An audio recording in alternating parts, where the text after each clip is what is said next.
ध्यान से देखो। हम एक ट्रायंगल बनाते हैं। क्या बना रहे हैं? एक ट्रायंगल, या ऐसा कह सकते हैं इसको प्लेन। क्या कहते हैं? एक प्लेन कह दो। ये प्लेन थीटा एंगल पे झुका हुआ है। कितने पे है? चलो इसको थोड़ा अच्छा बनाते हैं। अच्छा नहीं दिख रहा है।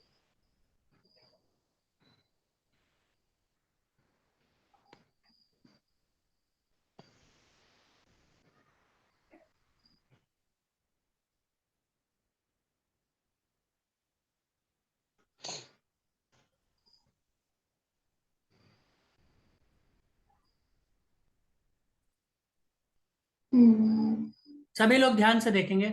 ये किस एंगल पे है? Theta angle. ठीक है। और यहाँ पे एक बॉडी रखा हुआ है, तो इसका वेट कैलकुलेट कर लोगे क्या? हाँ सर। कितना होगा वेट बताओ।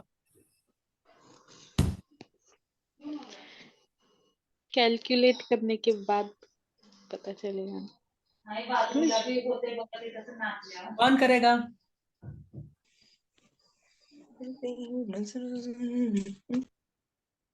कौन करेगा बच्चों? जल्दी बताओ।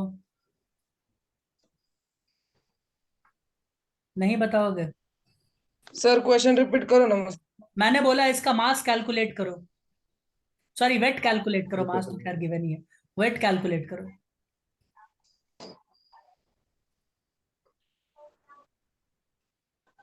बच्चों वेट कैलकुलेट कर लो।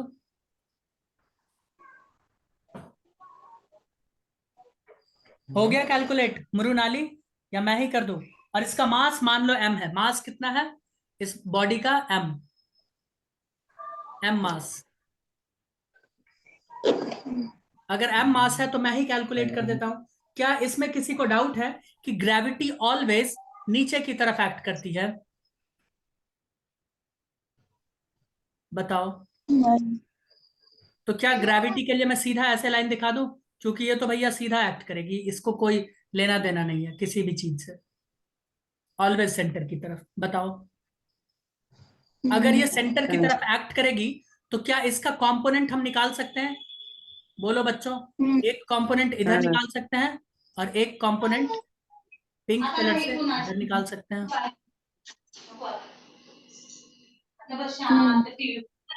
बोलो। लेकिन प्रॉब्लम ये है कि कंपोनेंट निकाले कैसे? कंपोनेंट निकाले कैसे? एंगल वैंगल का तो कुछ ज्ञान ही नहीं है हमको। क्यों? है ज्ञान है सर। क्या? नहीं है। ये एंगल क्या होगा? ये एंगल क्या होगा? कौन बताएगा ये एंगल क्या होगा? नहीं, उतना नहीं है। कितने लोगों को पता है? बोलो बच्चों। आओ इसी फोटो को थोड़ा अच्छे से बनाए, विस्तृत। ये फोटो कुछ ऐसा है क्या? ध्यान से देखो।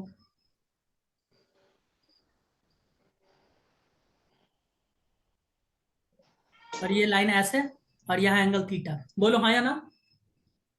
मुझे ये बताओ, अगर ये थीटा है तो ये क्या 90 डिग्री है यहाँ पे जो काट रहा है ये वाला लाइन? 90 डिग्री। अगर ये 90 डिग्री है तो ये एंगल 90 माइनस थीटा हो जाएगा। हाँ या ना?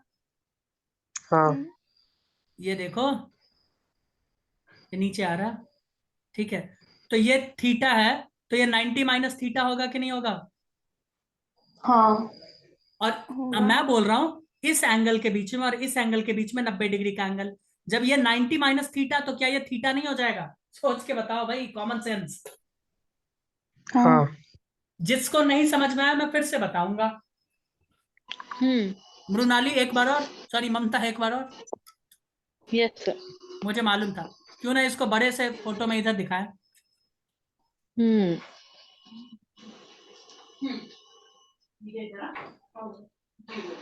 और ये क्या नाम है इसका? ममता, तुम्हारा भाई, सॉरी तुम्हारी सिस्टर किस क्लास में है?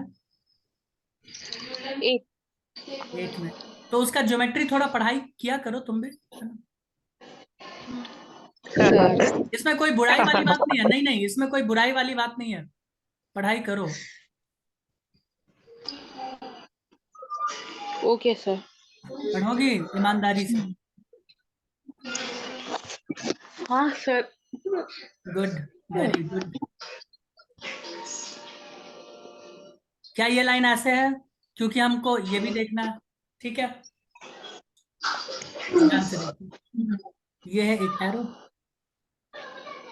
ये है एक एरो, और ये है एक एरो। मैंने बोला ये है थीटा, कितना है ये? थीटा। ये है 90 डिग्री, ये क्या है? 90 डिग्री। तो ये क्या हो जाएगा? 90 90 माइनस माइनस थीटा। थीटा कितना हो जाएगा? 90 माइनस थीटा। अब तुम बोलोगे क्यों? क्योंकि सम ऑफ एक्स कैन, क्योंकि sum of these all three angle कितना होना चाहिए? 180 डिग्री। 180। 180 डिग्री। और ये 90 plus theta minus, sorry plus x, तो 90 तो हो ही गया, तो इसको इधर ले आओ तो कितना हो गया? 90। और यहां से थीटा आएगा तो 90 minus theta is equals to x. तो ये कितना हो जाएगा? 90 माइनस थीटा। हाँ कि ना? हम्म। हाँ अगर ये 90 माइनस थीटा है, तो ये ब्लू लाइन को देखो और रेड लाइन को देखो, इनके बीच में एंगल कितना का है? 90 माइनस थीटा। इनके बीच में 90 डिग्री का एंगल, ये मान लेते हैं एक्स है। तो मुझे ये बताओ 90 minus theta plus x is equals to 90 degree है कि नहीं है? तो क्या हाँ एक्स बराबर थीटा नहीं हो गया? हाँ। हाँ। चंपू बच्चे, तो यही हो, तो यही तो हुआ है। तुम क्या बता रहे, यही तो हुआ है। इतना। इतना आसान, ठीक है। तो क्या मैं इसको थीटा लिख दूं तो किसी को दुख होगा क्या इस बात से? नहीं। बिल्कुल नहीं। कोई दुख नहीं होगा। तो मुझे ये बताओ, जिधर एंगल होता है, क्या उधर साइन थीटा यूज करते हैं क्या? इधर जी साइन थीटा हो जाएगा। जी साइन थीटा को गोली मारो, हम एम जी वर्ड यूज करेंगे। इधर देखो, ये नीचे यूज हो रहा है, तो क्या हम इसको एम जी लिखे? ये नीचे की तरफ एक्ट कर रहा है, तो एम जी लिखे। हाँ सर। M G. हाँ। और ये क्या हो जाएगा? एम जी कॉस थीटा या sine theta? Sine theta. Theta के सॉरी, साथ जिधर कॉस एंगल थीटा। होता है उधर कॉस थीटा होता है, मैंने उल्टा बोल दिया था। और जिधर नहीं नहीं। होता उधर साइन थीटा होता है। हाँ, अब बोलो सही है ना? हम्म। हाँ तो ये है इसका हाँ। कहानी। अब इसका नॉर्मल का अगर बात करें तो क्या नॉर्मल इसमें होगा? तुम बोलोगे यस, नॉर्मल तो इसमें होगा। और नॉर्मल कैसा होगा भाई? नॉर्मल यहां, इस नॉर्मल का वैल्यू क्या होगा? mg cos थीटा के बराबर। किसके बराबर होगा? mg cos m g theta के कॉस बराबर। थीटा। अब ये जो ब्लॉक इसके ऊपर स्लाइड करेगा, ये जो ब्लॉक इस इंक्लाइंड प्लेन के ऊपर स्लाइड करेगा, किसकी वजह से स्लाइड करेगा? mg sin थीटा की वजह से। किसकी वजह से? mg sin थीटा की एम वजह जी से। Sine theta. बोलो, किसी को कोई दिक्कत है? नहीं। नहीं कोई टेंशन वाली बात? अब करेंगे। नहीं। नहीं। और टेंशन के बारे में पढ़ते हैं, आगे बढ़े। Hmm. Now let's talk about tension.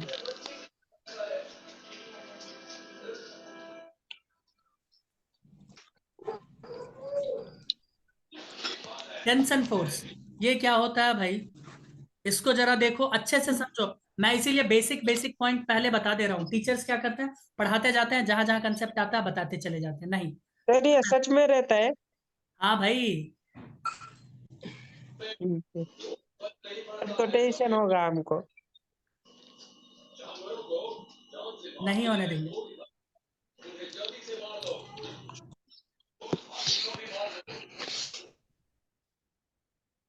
लिखना है साथ साथ।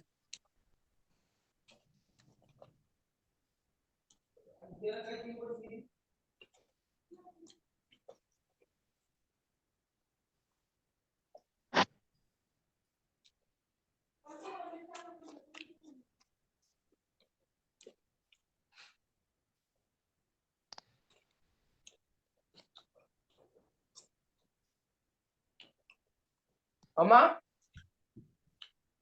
माझ्यासाठी एकदा फक्त येते का ग? एकदा फक्त इजी, येते माझ्यासाठी. Easy easy man, easy. Recording started, start है।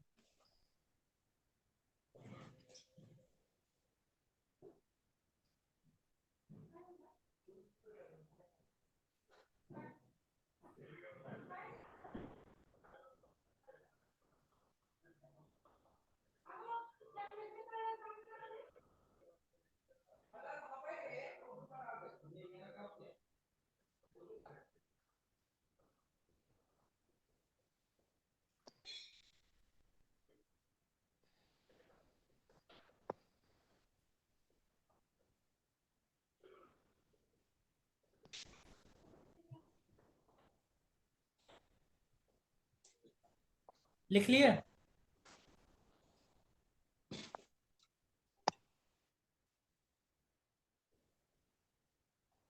बोलो बोलो, लिखे?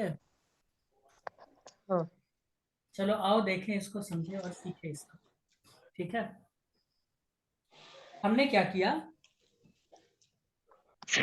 दो पोल ले लिया है। दिखा तुम लोगों को? किसको दिखा? मुझे। Good, good girl. इनके बीच में एक थ्रेड हमने धागा बांध दिया या रस्सी बांध दिया या कोई स्ट्रिंग बांध दिया। बोलो कोई दिक्कत? No sir. ये स्ट्रिंग जो हमने नो। ये स्ट्रिंग जो हमने ये स्ट्रिंग जो हमने बांधा है ना, ध्यान से देखते जाना। ये स्ट्रिंग के पास एक फोर्स काम कर रहा होता है, ठीक है, उसे हम कहते हैं टेंशन फोर्स। और ये फोर्स हमेशा पॉइंट ऑफ कांटेक्ट के अवे होता है। तुम बोलोगे सर इसका मतलब हम ये कह सकते हैं ये भी एक तरह का नॉर्मल ही है, जैसे वो सरफेस में था तो इसमें स्ट्रिंग में है ना, पॉइंट ऑफ कांटेक्ट के अवे, हाँ कि ना? तो हाँ। यहाँ पे बैठ के तुम छाता खोलो तो छाता इसी डायरेक्शन में खोलना पड़ेगा, तो टेंशन का डायरेक्शन देखो किधर होगा। देखा टेंशन का डायरेक्शन इधर है, इसमें टेंशन किधर होगा? पॉइंट ऑफ कांटेक्ट से अवे। दिखा टेंशन किधर है? बोलो बच्चों, दिखा कि नहीं दिखा? टेंशन हमेशा दिखा। पॉइंट ऑफ कांटेक्ट से अवे होता है। तो ये है टेंशन, क्या है ये? टेंशन का डायरेक्शन। टेंशन। दूसरी बात, अगर तुमसे बोल दिया है आइडियल स्ट्रिंग, तो आइडियल स्ट्रिंग क्या होता है? मास लेस। क्या होता है? उसमें किसी तरह का कोई मास नहीं होता है। हम आइडियल स्ट्रिंग भी पढ़ेंगे, नॉन आइडियल भी पढ़ेंगे। तो आइडियल स्ट्रिंग में हम मान लेते हैं कि उसके पास कोई मास ही नहीं है, और जब मास ही नहीं है तो टेंशन किसी भी पॉइंट पे बराबर ही होगा, किसी भी पॉइंट पे। बोलो समझ में आया क्या? आया। बताओ कोई दिक्कत? यस। Yes. आया समझ में पहली बार। यस, वो ऑलवेज बराबर होने वाला है, ठीक है। ठीक है। किसी तरह का कोई तकलीफ नहीं है। नहीं है। तो आओ एक चीज देखें, ठीक है, एक दो तीन देखें। ये क्या है फ्रेंड्स?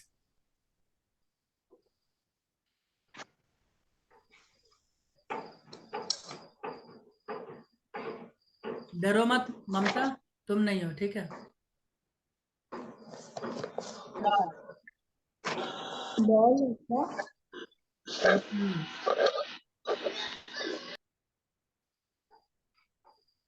ममता बेचारी डर गई थी कुछ क्षण के लिए कि अब क्या होने वाला है।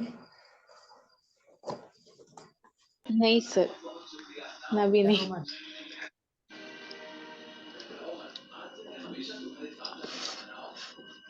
और मूवी भी मत देखो, नहीं, मैं मूवी नहीं देखी। सीरियल देख रही हो तुम।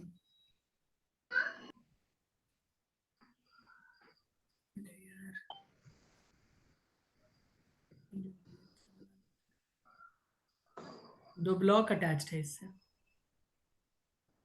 ठीक है। ये एक पुली है, इसमें है मास m, इसमें भी है मास m। तो टेंशन बताना है अपने को जब मास सेम है। और स्ट्रिंग भी मान लो मैंने लिख दिया है आइडियल, स्ट्रिंग भी मान लो मैंने क्या लिख दिया है? Ideal string. क्या लिखा है हमने? Ideal string. आइडियल। तो आइडियल स्ट्रिंग में मैंने बोला है कि टेंशन हर जगह बराबर ही होगा। तो आओ सबसे पहले टेंशन का तो डायरेक्शन ही देख ले, है ना। क्या टेंशन का डायरेक्शन इस पॉइंट, अरे यार, टेंशन का डायरेक्शन इस हाँ। पॉइंट ऑफ कांटेक्ट के इधर होगा। क्या इसमें भी इस पॉइंट ऑफ कांटेक्ट के इधर होगा, हाँ या ना? अगर यहाँ हाँ। पॉइंट ऑफ कांटेक्ट है इस पुली के साथ तो यहाँ पे होगा, और यहाँ पॉइंट ऑफ कांटेक्ट है तो यहाँ हाँ। पे होगा। बोलो कोई दिक्कत? यहाँ भी नो कांटेक्ट है, सर। मैंने थोड़ा गड़बड़ कर दिया, कोई नहीं, मैं ही इसे सुधार दूंगा। नहीं ये नहीं, कौन सा कलर था? ये था। ये भी नहीं था, कौन सा कलर था? ये था। चलो इसको थोड़ा और डार्क, ब्लैक कलर का।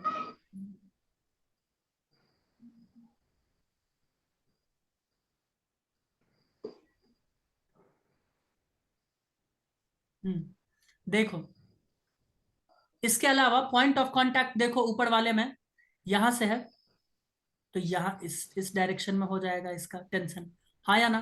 पॉइंट ऑफ कांटेक्ट से ऑलवेज दूर है कि नहीं है? बोलो। हाँ। अगर मानते हैं कुछ देर के लिए कि यहाँ पे टेंशन टी काम कर रहा है, तो यहाँ भी टेंशन टी ही काम करेगा, यहाँ भी टी, यहाँ भी टी। क्यों? क्योंकि ये है आइडियल स्ट्रिंग। ये क्या है? Ideal string. बताओ कोई दिक्कत? नहीं। अब इसमें कितना टेंशन काम करेगा? तो ये अलग काम करेगा, हो सकता है टी डैश काम करे, क्योंकि धागा अलग है ना? ये धागा अलग है, ठीक है, एक होना चाहिए धागा। समझ में आया? हाँ। कोई प्रॉब्लम? No problem. एक और नहीं। फोटो नो बनाए सर क्या? जी। आओ एक सर और फोटो बनाए।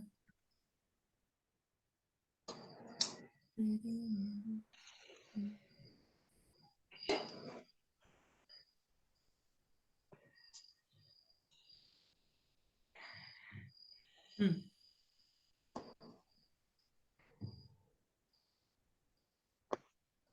उफ।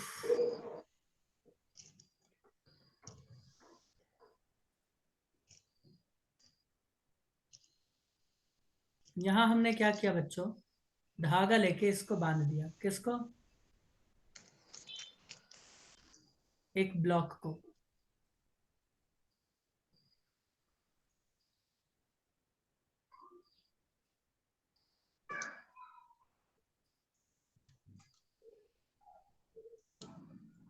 कुछ भावनाओं को समझ जाओ। नहीं, भावनाओं को समझाने के चक्कर में गलत बॉक्स नहीं डाल सकते।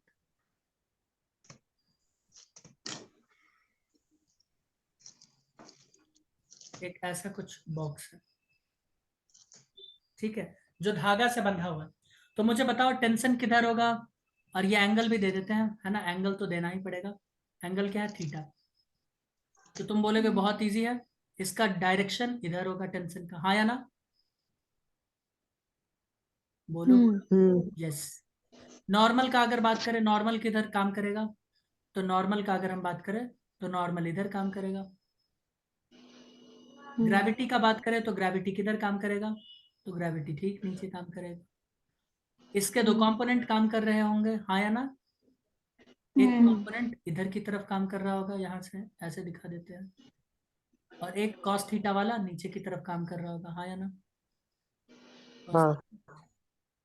बोलो क्या मैं गलत बोल रहा हूँ? तो हम ये सब लिख सकते हैं। ये क्या है? हम लिख सकते हैं। अगर इसका मास मान लो m है, मास क्या है दोस्तों? m। तो ये हो गया इसका n, ये हो गया इसका t, ये हो गया mg cos थीटा, ये हो गया mg, और ये हो गया mg। बोलो कोई दिक्कत? टेंशन दिखा किधर है? टेंशन है ठीक अपोजिट, है ना? रस्सी के ठीक अपोजिट। तो इस ब्लॉक के ऊपर हाँ। कितने फोर्स काम कर रहे हैं? कितने फोर्स काम कर रहे हैं ब्लॉक के ऊपर? तो number of force acting on the block.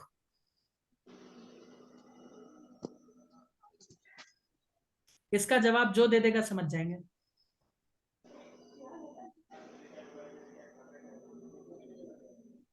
5। 3, है ना? mg जो है उसका कंपोनेंट, भाई उसका कंपोनेंट काम कर रहा है। एक बात मुझे बताओ, ध्यान से सुनना। मैंने क्लास में भी ये बताया था कि कोई बोझा यहाँ पे पड़ा हुआ है, ध्यान से सुनो, और हमने इसको इधर फोर्स देके खींचा, तो तुम देखोगे कुछ समय बाद ये ऊपर भी उठ रहा है और ये आगे भी आ रहा है। तो तुम बोलोगे सर इसका कंपोनेंट इसको आगे ला रहा है और इसका ये वाला कंपोनेंट इसको ऊपर उठा रहा है। तो क्या हम बोले 3 फोर्स काम कर रहा है? नहीं, हम तो बोलेंगे भैया एक ही फोर्स काम कर रहा है, ये वाला। ये तो उसके कंपोनेंट है ना। नहीं समझे क्या? समझी। अरे हम अगर झोला को खींचते हैं तो हम तो एक ही फोर्स लगाए ना, उसका कंपोनेंट उसको उठा रहा है ऊपर की तरफ, आगे की तरफ बढ़ा रहा है। इससे हमको क्या लेना देना? फोर्स तो एक ही है ना, तो फोर्स एक ही है। तो यहाँ पे क्या है? Number of force acting on the block 3 ही है। कितने लोगों को ये बात पल्ले पड़ा कि हाँ भाई बंदा सही बोल रहा है? हाँ सर। बोलो कोई दिक्कत? नहीं। अगर कोई दिक्कत नहीं है तो मैं स्प्रिंग के बारे में कुछ कहना चाहूंगा तुम लोगों से। ठीक है। कह दूं क्या? हाँ। चलो आगे बढ़े, इसमें तो कोई दिक्कत नहीं। योगेश दादा, एनी प्रॉब्लम? नहीं। नहीं सर। ओके, आगे आओ। Now let's talk about spring. नाम सुने हो फ्रेंड्स स्प्रिंग का? हाँ। मैं 3 स्प्रिंग बनाना चाहूंगा। देखी भी है सर। क्या? देखी भी है मृणाली के बाल। अच्छा, बाल।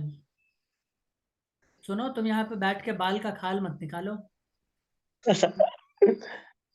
इधर पढ़ाई कर लो।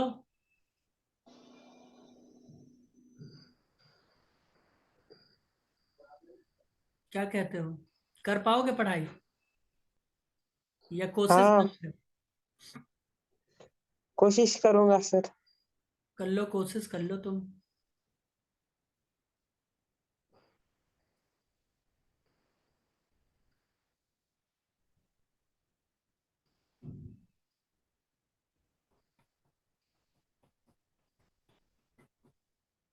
देख रहे हो कुछ अंतर?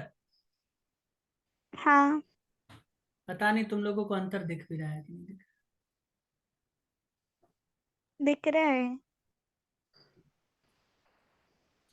हाँ, तो मानते हैं कुछ क्षण के लिए, ये है इस स्प्रिंग का मीन पोजीशन। क्या है बच्चों? ये है इस स्प्रिंग का मीन पोजीशन, नॉर्मल पोजीशन। यानी इस मीन पोजीशन पे ये है और रहना चाहता है, ये इसकी चाहत है। लेकिन यहां पर इसको क्या किया गया है, किसी ने धक्का मार के दबा दिया है, पुश करके। तो तुम बोलोगे हाँ दबा तो है, ये कुछ कुछ ना कुछ तो इसमें दबाव तो आया है। कितना आया है? इतना आया है। इसको हम एक्स बोल दें। हम्म। बोलो कोई दिक्कत? तो ये जो एक्स कॉन्ट्रैक्ट हुआ है, क्या उसी के प्रोपोर्शनल होगा इसके ऊपर फोर्स?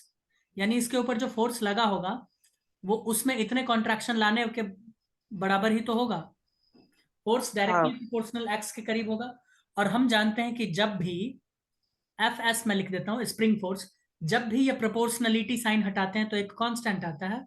तो एफ एस बराबर हो जाएगा के एक्स। क्या हो जाएगा? के एक्स। और इस के को हम कहते हैं स्प्रिंग कांस्टेंट। क्या कहते हैं? Spring constant. बोलो कोई दिक्कत? ये के एक्स नहीं। जो है, इसे रीस्टोरिंग फोर्स भी कहते हैं। क्या कहते हैं? Restoring force. क्योंकि ये के एक्स कुछ क्षण के बाद, जैसे ही ये फोर्स तुम हटाओगे ना यहां से, कि ये स्प्रिंग दोबारा अपने नॉर्मल मीन पोजीशन पे आ जाएगा अपने आप। जब तक ये फोर्स लगता रहेगा तब तक वो रुका रहेगा। बोलो कोई दिक्कत? नहीं। सेम कहानी यहां भी हुआ भाई, सेम कहानी यहां भी हुआ। इसको खींच के यहां पे पहुंचा दिया गया है, देखो। मानते हैं कि इसको यहां से यहां पहुंचाया है एक्स डिस्टेंस। कितना? एक्स। तो क्या यहां भी फोर्स लगा के खींचा गया है कि नहीं खींचा गया? हाँ। सभी बच्चे बताएंगे। 1 मिनट। हाँ सर। यह एक्स। तो इसमें भी जो एफ एस है वो डायरेक्टली प्रोपोर्शनल एक्स है। और ये एफ एस क्या हो जाएगा? के एक्स के बराबर। बोलो। हाँ। और अभी अभी मैंने क्या बताया है कि के एक्स क्या होता है boss? Restoring force.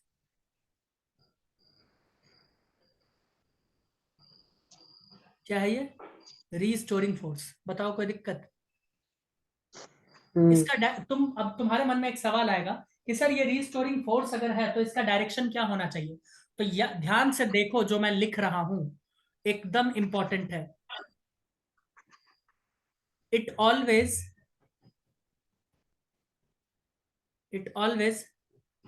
acts towards main position. कौन सा पोजीशन? Main position. बोलो कोई दिक्कत? इसका मतलब ये हुआ, ध्यान से देखो, कि यहां ये रीस्टोरिंग फोर्सेस को इधर ले जाएगा क्योंकि मीन पोजीशन इधर है, और यहां पे रीस्टोरिंग फोर्सेस को इधर ले जाएगा क्योंकि मीन पोजीशन इधर है। हाँ या ना? हाँ। लेकिन लेके कहाँ जाएगा? मीन पोजीशन पर ही लेके जाएगा। बोलो बोलो, कोई दिक्कत है? नहीं, बिल्कुल नहीं। किसी को कोई दिक्कत है इस बात से? नहीं। कोई दिक्कत नहीं है, बहुत नहीं अच्छी सर। बात। अब आइडियल स्प्रिंग के बारे में बात करें। आइडियल स्प्रिंग के बारे में बात कर लेते हैं जरा, ठीक है?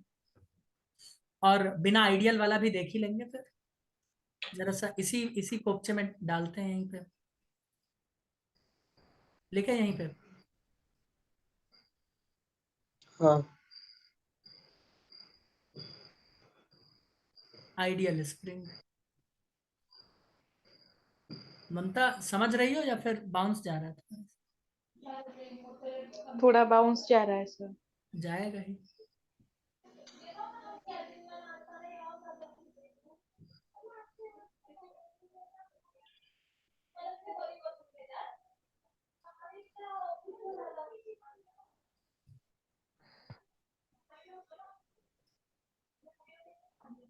इसमें स्प्रिंग फोर्स क्या होता है? हर जगह सेम होता है।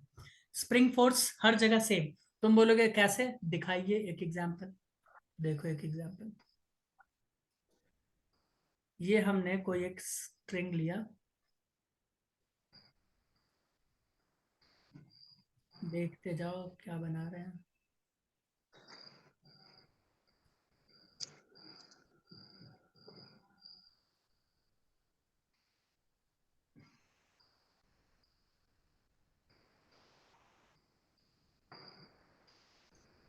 मान लो 3 हमने लगा दिया है स्प्रिंग, ठीक है? हमने क्या किया? स्प्रिंग लगाया। तो अगर स्प्रिंग आइडियल है, अगर स्प्रिंग आइडियल है तो इस पोजीशन पे, इस पोजीशन पे, इस पोजीशन पे जब तुम कोई फोर्स लगाओगे, यहां से खींचोगे, कोई स्प्रिंग फोर्स लगाओगे, तो यहां पे और यहां पे ये सब क्या होगा? बराबर होगा।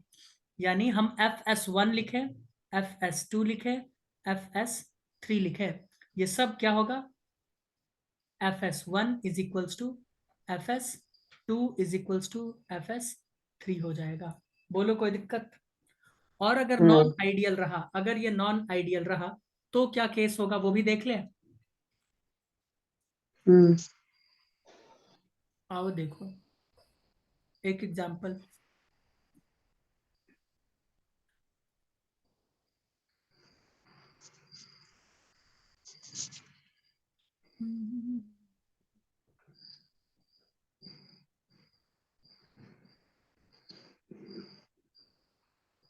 एक को ग्रीन कलर से बनाते हैं।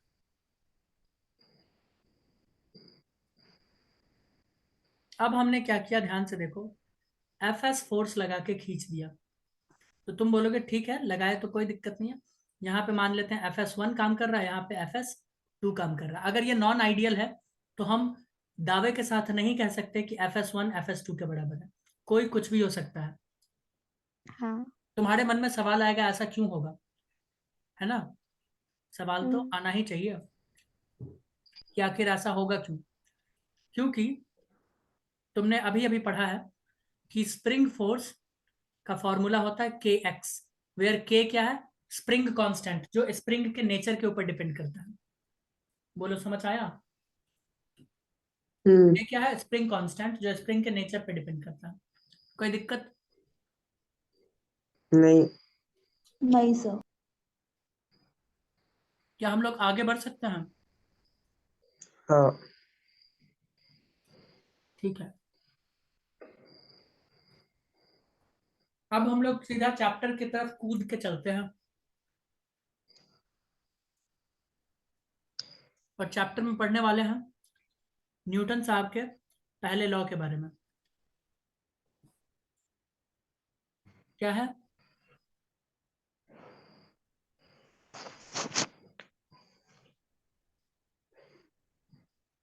First law of motion. Yes. इसके बारे में थोड़ा सा आज आइडिया दे पाएंगे, ज्यादा आइडिया नहीं दे पाएंगे, क्योंकि हाँ सर, हम भी ऐसे नहीं ज्यादा समझते। आइडिया तुम लोग ले चुके हो। उतना देर से इनर्शिया जो पढ़ा रहे थे ना, वो पहला लॉ ही तो है। हम्म। वो यही है।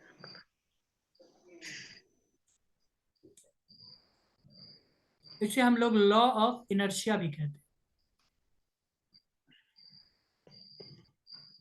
बोलो कोई दिक्कत? गैलीलियो लॉ ऑफ इनर्शिया ना सर? यस, और लॉ ऑफ इक्विलिब्रियम भी कहते हैं।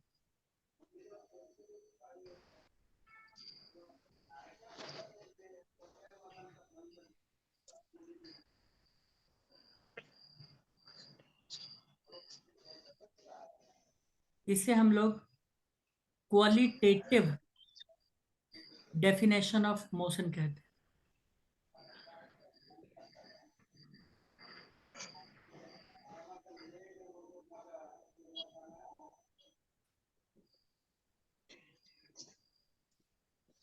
ये क्या कहता है? If summation F net, summation मतलब सम ऑफ ऑल फोर्सेस, यानी एफ नेट के बारे में हम बात कर रहे हैं, तो वो अगर 0 आ जाता है, देन समेशन एक्सेलरेशन यानी सिस्टम का, वो भी क्या आएगा? 0 आएगा। क्या आएगा? 0 आएगा।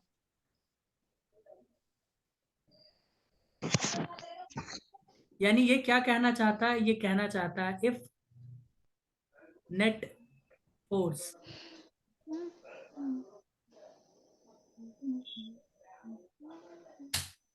acting on body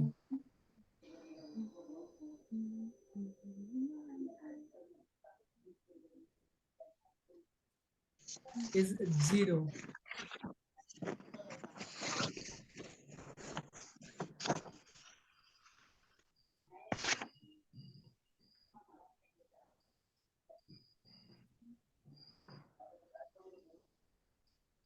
then it will continue its state। पढ़ ही चुके हो ये सब चीजें। अगर किसी बॉडी का नेट फोर्स कितना हो गया? 0 हो गया, तो वो अपने फिजिकल स्टेट को कंटिन्यू करेगा कि नहीं करेगा? बोलो। अरे भाई करेगा ना, ये तो हम लोग कब से नहीं पढ़ रहे हैं, बहुत सालों से पढ़ते जा रहे हैं, पढ़ते जा रहे हैं, है ना? तो अगर हाँ। नेट फोर्स किसी सिस्टम का 0 है, तो उसका एक्सेलरेशन भी 0 हो जाएगा। Got it? उसका एक्सेलरेशन भी 0 हो जाएगा। ठीक है। और अगर इस एक्सेलरेशन 0 हो जाएगा, तो वो बॉडी अपने आप को उसी स्टेट में रखना चाहेगा, क्योंकि एक्सेलरेशन ही 0 हो गया ना, तो मूव कहाँ करेगा वो? अगर मूव भी कर रहा होगा तो उसके वेलोसिटी में चेंज नहीं आएगा ना, यानी जो रफ्तार में है वही रफ्तार रखेगा, ना धीरे ना तेज, कुछ नहीं होगा। हाँ या ना? बोलो, एक्सेलरेशन का तो यही मतलब है। अरे बताओ। और जब कहानी हाँ। इक्विलिब्रियम में चल रहा है, तो इक्विलिब्रियम में क्या कंडीशन हो सकता है? या तो रेस्ट होगा, या तो वो यूनिफॉर्म मोशन हो जाएगा। फिर से वही कहानी घूम घूम के आ गई। ये क्या हो सकता है? दो ही तो हो सकता है, या तो रेस्ट, या तो यूनिफॉर्म मोशन। फॉर्म।